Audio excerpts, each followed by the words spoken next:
मां मौलाना अब्दुल शकूर दीनपुरी रहमतुल्लाह अलैह जी तकरीर पजे कनन सां ॿुधम। मौलाना चयो मां पंजाब जे खानेवाल शहर में वाइज करे ॿाहिरि निकतुसि। हिकिड़ो नौजवान घिटी में पियो हो, टंग उन जी सुगल हुई, मक्खियुनि जा अंबार मथां वेठा। मूंखे चई मौली दीनपुरी तूं आ? मां चयोमांसि हा। चई मौली दीनपुरी थोरो मुंहिंजे वेझो आ, पर नक ते कपिड़ो ॾेई आ, मथां बदबू अचई। मौलाना फरमाए तो मां वेझो हुयोमांसि। रोई करे चई मौली दीनपुरी मां वॾी इज़त वारो माण्हू हुयुसि, वॾी ज़मींदारी हुई, वॾो मुंहिंजो कारोबार हुयो।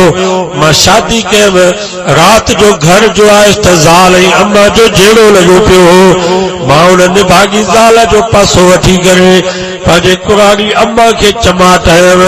अम्मा वञी हेठि किरी, बसि हुनजे ज़ुबान मां इहे लफ़्ज़ निकिता, या अल्लाह हीअ मुंहिंजी कहिड़ी ज़िंदगी आ, मां हिन ॾींहं जे लाइ बचो ॼणियो हो। या अल्लाह या मूंखे मार या हिन बदबख्त खे मार, हीअ मुंहिंजी ज़िंदगी कहिड़े कम जी आ। चई मौलाना अम्मा त रोई रोई मरी वई, अञा अम्मा जो जनाज़ो ई कोन निकितो।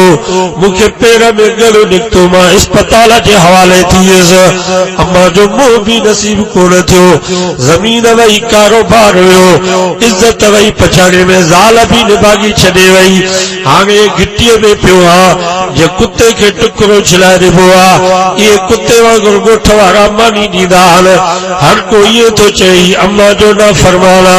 मौली दीनपुरी सॼो मुल्क तो घुमी, ॻोठनि में शहरनि में नौजवानों खे मुंहिंजो इहो पैगाम पहुचा, ओ नौजवानों, अबे अम्मा जी बददुआ ॿिन्ही जहाननि में बर्बादी था।